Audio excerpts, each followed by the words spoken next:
भाइयों और बहनों, अगर संपूर्ण विश्व के इतिहास को उठाते हैं और विश्व के इतिहास को अगर छोड़ दें, भारत के इतिहास की बात करें, तो भारत के इतिहास में जितनी क्रांतियां हुई हैं, जितना परिवर्तन हुआ है, वो सब युवाओं ने किया है। भगवान राम की बात करें तो भगवान राम ने जब रावण का वध किया तो भगवान राम युवा थे। भगवान श्री कृष्ण की बात की जाए तो भगवान श्री कृष्ण ने जब कंस का वध किया तो भगवान श्री कृष्ण भी युवा थे। उसके बाद चाणक्य और चंद्रगुप्त की बात की जाए तो महानंद का शासन पलटकर भारत को नई दिशा देने वाले चंद्रगुप्त मौर्य भी युवा थे जब उन्होंने महानंद का तख्ता पलटा। उसके बाद आगे की बात की जाए 1857 की क्रांति, जब अंग्रेजों ने भारत के ऊपर अधिकार किया तो 1857 की पहली क्रांति करने वाले, क्रांति में भाग लेने वाले अधिकतर व्यक्ति युवा थे। और 1857 की क्रांति के बाद अंग्रेजी साम्राज्य के सीने पर पहला बम फोड़ने वाला खुदीराम बोस मात्र 16 वर्ष की आयु में अपने आप को भारत माता के चरणों में बलिदान कर गया। खुदीराम बोस के बाद करतार सिंह सराभा की बात की जाए तो मात्र 15 वर्ष की आयु में उन्होंने अपनी आहुति दी। उसके बाद ये लिस्ट कोई छोटी नहीं है। इसके बाद अगर हम बात करें शहीद चंद्रशेखर आजाद की, शहीद अशफाक उल्लाह खां की, शहीद पंडित राम प्रसाद बिस्मिल की, शहीद भगत सिंह की, तो इन सब ने 16 से 25 वर्ष की आयु में अपनी आहुति दी है। और 1947 में जो हमें आधी अधूरी आजादी मिली, उस आधी अधूरी की आजादी की रक्षा करने में भी, चाहे वो भारत पाकिस्तान का युद्ध हो, चाहे वो भारत चीन का युद्ध हो, जितने भी परमवीर चक्र मिले हैं वो सारे परमवीर चक्र 16 से 30 वर्ष की आयु के सैनिकों को मिले हैं। तो भारत की आजादी की रक्षा में भी सबसे बड़ा योगदान युवाओं का रहा है और युवाओं के आदर्श के रूप में शहीद भगत सिंह को माना जाता है। शहीद भगत सिंह ने 16 मई 1925 को भारत में एक पत्रिका छपती थी मतवाला के नाम से। उस समय क्रांतिकारी अपने नाम से लेख नहीं लिखते थे। उस समय क्रांतिकारी दूसरों के नाम से लेख लिखते थे, किसी झूठे नाम से लेख लिखते थे ताकि अंग्रेजी सरकार उनको पकड़ ना पाए। तो बलवंत सिंह के नाम से मतवाला पत्रिका में मई 1925 में शहीद भगत सिंह ने देश के युवकों के नाम एक आह्वान किया था। युवकों को उनकी शक्ति का एहसास करवाने के लिए भगत सिंह ने एक लेख लिखा था। वो लेख की कुछ पंक्तियां मैं आपके सामने पढ़ना चाहता हूं, पूज्य स्वामी जी महाराज के चरणों में समर्पित करना चाहता हूं। आज 1925 के बाद 2012 में 87 वर्ष बाद भी भगत सिंह का वो लेख आज भी पूरी तरह से प्रासंगिक है और आज भी उस लेख को हर युवा को अपने हृदय में उतारने की आवश्यकता है। तो पूज्य स्वामी जी महाराज के चरणों में वो लेख समर्पित करता हूं। भगत सिंह लिखते हैं देश के युवाओं को उनकी शक्ति का एहसास करवाते हुए, वो कहते हैं कि युवावस्था मानव जीवन का वसंत काल है। उसे पाकर मनुष्य मतवाला हो जाता है। ऐसा लगता है जैसे बड़ा गहरा नशा छा गया है। युवावस्था के बारे में भगत सिंह आगे कहते हैं, वो कहते हैं कि युवावस्था ऐसी है जिसमें विधाता की दी हुई सारी शक्तियां सहस्त्रधारा बनकर फूट पड़ती है। मतवाले हाथी की तरह निरंकुश, तूफानी वर्षा की तरह प्रचंड युवावस्था होती है। ज्वालामुखी की तरह उच्छृंखल, भैरवी संगीत की तरह मधुर, उज्जवल प्रभात की शोभा, संध्या की बेला, चंद्रमा की शीतलता, जेठ की तपती, दोपहरी का ताप युवावस्था के भीतर ही है। युवावस्था ऐसी है जैसे किसी क्रांतिकारी की जेब में फटने को तैयार बम का गोला। भगत सिंह आगे कहते हैं कि युवावस्था ऐसी है जैसे किसी क्रांतिकारी की जेब में भरी हुई शत्रु के सीने में गोलियां उतरने के लिए तैयार पिस्तौल। भगत सिंह आगे कहते हैं कि युवावस्था ऐसी है जैसे युद्ध क्षेत्र में खड़े हुए वीर के हाथ में शत्रु का शीश काटने के लिए तलवार। भगत सिंह आगे कहते हैं कि ये जो युवावस्था के, ये जो 16 से 25 वर्ष की आयु है, ये जो 10 वर्ष हैं, ये अनमोल हैं, ये कभी जीवन में दोबारा नहीं मिलते।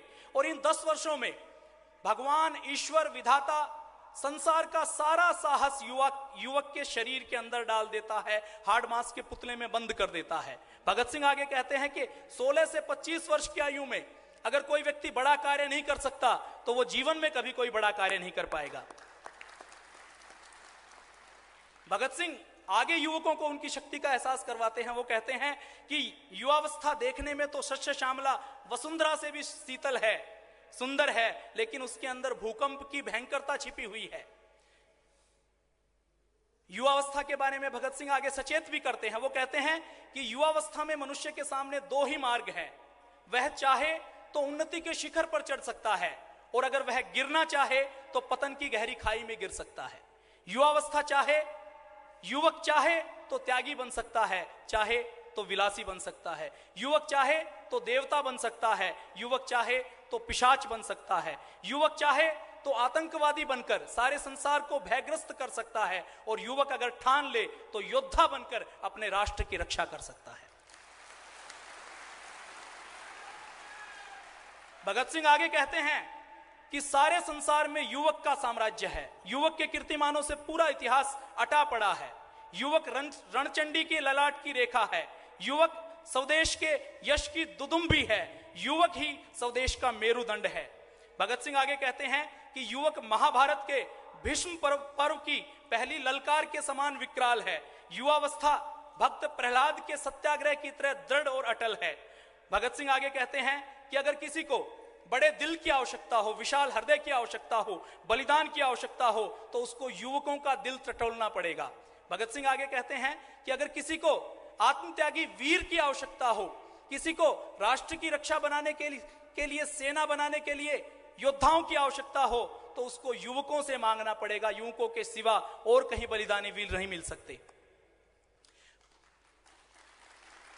भगत सिंह आगे कहते हैं कि भगवान की अद्भुत रचना है युवक।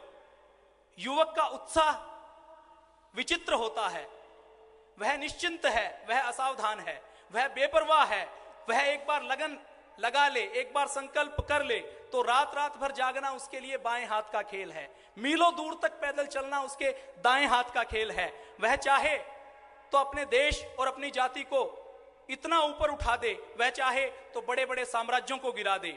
पतितों के उत्थान और संसार के उद्धार के सूत्र युवक के ही हाथ में हैं। अगर रक्त की भेंट चाहिए तो युवक के सिवा और कोई नहीं दे सकता। अगर तुम बलिदान चाहते हैं तो तुम्हें युवक की ओर देखना पड़ेगा। प्रत्येक राष्ट्र व जाति का भाग्य विधाता युवक ही होता है। यह शहीद भगत सिंह ने आज से 87 साल पहले लिखा। शहीद भगत सिंह आगे कहते हैं कि सारे संसार के इतिहास के पन्नों को पलटकर देख लीजिए, जितनी क्रांतियां हुई हैं वो सारी क्रांतियों का इतिहास युवक के रक्त से लिखा गया है, युवाओं के बलिदान से लिखा गया है। सच्चा युवक, युवक की पहचान क्या है? आगे भगत सिंह कहते हैं कि 16 से 25 वर्ष का हर युवक सच्चा युवक नहीं होता। सच्चे युवक की पहचान क्या है? तो भगत सिंह कहते हैं कि सच्चा युवक बिना किसी भय के मृत्यु का आलिंगन करता है। सच्चा युवक संगीनों के सामने बैठकर गीत गा सकता है। सच्चा युवक तोप के सामने अपना सीना खोलकर डट सकता है। सच्चा युवक बेड़ियों की झनकार पर राष्ट्रगान गाता है। सच्चा युवक जेल की चक्की को पीसते हुए उद्बोधन के मंत्र सुनाता है।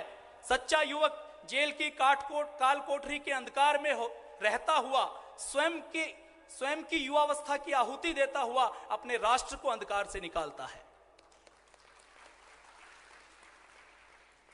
आगे भगत सिंह युवाओं से आह्वान करते हैं। 1925 में जो उन्होंने आह्वान किया वो आज भी पूरी तरह से प्रासंगिक है।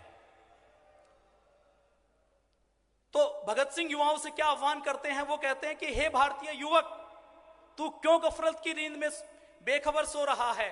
उठ, आंखें खोल, देख, पूर्व दिशा से सूर्य उग रहा है। अब और अधिक मत सो। अब अगर सोना है तो मृत्यु के आगोश में सो। कायरता की गोद में क्यों सोता है? उठ, मोह ममता को त्याग कर खड़ा हो जा। तेरी माता, तेरी प्रातः स्मरणीय, तेरी परम वंदनीय, तेरी जगदम्बा, तेरी अन्नपूर्णा, तेरी त्रिशूल धारणी, तेरी सिंह वाहनी, तेरी शस्य श्यामला, तेरी भारत माता आज घायल पड़ी फूट फूट कर रो रही है। अगर तेरे दिल में थोड़ी सी भी शर्म बाकी है तो उठकर खड़ा हो जा और अपनी मां के दूध की लाज रख।